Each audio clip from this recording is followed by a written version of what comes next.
മാലിദ്വീപിന്റെ ഇന്ത്യാവിരുദ്ധ നിലപാടിനുള്ള തിരിച്ചടിയായി ടൂറിസം വരുമാനത്തിൽ നേരിട്ടത് വൻ ഇടിവ്. ഇന്ത്യാവിരുദ്ധ നയത്തിൽ പ്രതിഷേധിച്ച് ഇന്ത്യയിൽ നിന്നുള്ള ടൂറിസ്റ്റുകളുടെ വരവ് കുറഞ്ഞതോടെയാണ് മാലിദ്വീപിലെ ടൂറിസം മേഖല തകിടം മറിഞ്ഞത്. ഇന്ത്യക്കാരുടെ സന്ദർശനം കുറഞ്ഞതോടെ ടൂറിസ്റ്റുകളുടെ വരവിൽ 33% ഇടിവാണ് രേഖപ്പെടുത്തിയിരിക്കുന്നത്.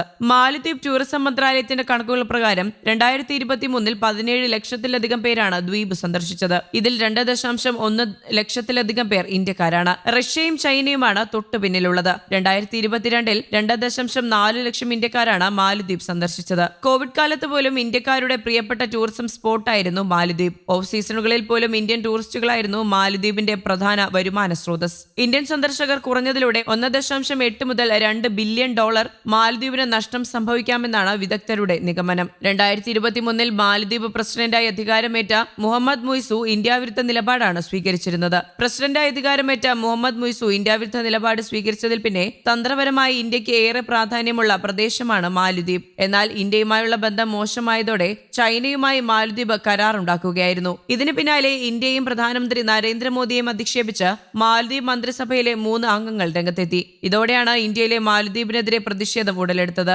ഇന്ത്യയുമായുള്ള ബന്ധം വഷളായതോടെ മാലദ്വീപിന്റെ ടൂറിസം മേഖലയിലുണ്ടായ തിരിച്ചടിയെ തുടർന്ന് ഇന്ത്യയോട് മാപ്പ് പറഞ്ഞ മാലദ്വീപ് മുൻ പ്രസിഡന്റ് മുഹമ്മദ് നഷീദ് രംഗത്തെത്തി. ബന്ധം വഷളായതിന് പിന്നാലെ ടൂറിസം അടക്കമുള്ള മേഖലകളിൽ ഇന്ത്യക്കാർ മാലദ്വീപിനെ ബഹിഷ്കരിച്ചിരുന്നു. ഇതേ തുടർന്ന് മാലദ്വീപിലുണ്ടായ പ്രത്യാഘാതങ്ങളിൽ ആശങ്ക പ്രകടിപ്പിച്ചാണ് മുഹമ്മദ് നഷീദ് മാപ്പ് പറഞ്ഞത്. നിലവിൽ ഇന്ത്യയിലുള്ള നഷീദ് മാലദ്വീപിലെ ജനങ്ങളുടെ പേരിൽ ക്ഷമാപണവും നടത്തി. ഞാനിപ്പോൾ ഇന്ത്യയിലുണ്ട്. ഇന്ത്യയുമായുള്ള ബന്ധം ഉലഞ്ഞത് മാലദ്വീപിനെ വളരെയധികം ബാധിച്ചിട്ടുണ്ട്. ഇതിൽ ഞാൻ വളരെ ആശങ്കപ്പെടുന്നു. ഇങ്ങനെ സംഭവിച്ചതിൽ മാലദ്വീപിലെ ജനങ്ങളുടെ പേരിൽ ക്ഷമ ചോദിക്കുന്നു.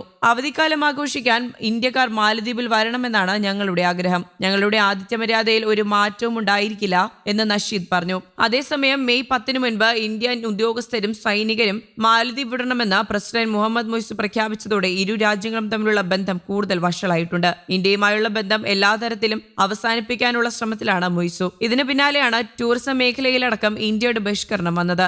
രാജ്യങ്ങൾ തമ്മിലെ പ്രശ്നങ്ങൾ കൈകാര്യം ചെയ്യുന്നതിൽ ഇന്ത്യ സ്വീകരിച്ചിട്ടുള്ള ഉത്തരവാദിത്ത സമീപനത്തെ നഷീദ് പ്രശംസിച്ചു. സമ്മർദ്ദം ചെലുത്തുന്നതിന് പകരം നയതന്ത്ര ചർച്ചയാണ് ഇന്ത്യ നിർദ്ദേശിച്ചിട്ടുള്ളതെന്നും അദ്ദേഹം ചൂണ്ടിക്കാട്ടി. സൈനികർ രാജ്യത്ത് നിന്ന് മടങ്ങിപ്പോകണമെന്ന് മാലദ്വീപ് പ്രസിഡന്റ് ആവശ്യപ്പെട്ടപ്പോൾ ഭാരതം മസിൽ പവർ കാണിച്ചില്ല, മറിച്ച് വിഷയം ചർച്ച ചെയ്യാമെന്നാണ് പറഞ്ഞത്. റബ്ബർ ബുള്ളറ്റ്, കണ്ണീർവാതകം പോലുള്ള ഉപകരണങ്ങൾ വാങ്ങാൻ മുയ്സു പദ്ധതിയിടുന്നുണ്ടെന്നാണ് കരുതുന്നത്. കൂടുതൽ കണ്ണീർവാതകവും റബ്ബർ ബുള്ളറ്റും വേണ്ടിവരുമെന്ന് സർക്കാർ ചിന്തിച്ചത് തന്നെ ഖേദകരമാണ്. തോക്കിൻ കുഴലിലൂടെയല്ല ഭരണം നടത്തേണ്ടത് എന്ന് നഷീദ് വ്യക്തമാക്കി. കഴിഞ്ഞ വർഷം അധികാരത്തിലെത്തിയത് മുതൽ കടുത്ത ഇന്ത്യാവിരുദ്ധ നടപടികളാണ് മുയ്സു സ്വീകരിക്കുന്നത്. ഇന്ത്യാവിരുദ്ധ നിലപാടുകൾക്കെതിരെ മാലദ്വീപിൽ തന്നെ ശക്തമായ പ്രതിഷേധം ഉയർന്നിട്ടുണ്ട്. എന്നാൽ പ്രസിഡന്റ് മുയ്സു ഇന്ത്യാവിരുദ്ധ നിലപാടുകളുമായി മുന്നോട്ട് തന്നെ പോകുകയാണ്. ചൈനയുമായി സൈനിക ഉടമ്പടി സ്വീകരിച്ചതിന് ശേഷമാണ് ഇന്ത്യൻ സൈനികരെ പിൻവലിക്കാൻ മാലദ്വീപ് ആവശ്യപ്പെട്ടത്. എല്ലാ പ്രശ്നങ്ങൾക്കും പരിഹാരം കാണേണ്ടത് നയതന്ത്ര ചർച്ചകളിലൂടെയാണെന്ന് നേരത്തെ വിദേശകാര്യമന്ത്രിയായിരുന്ന എസ് ജയശങ്കർ വ്യക്തമാക്കിയിരുന്നു. News desk, Kerala Kaumudi.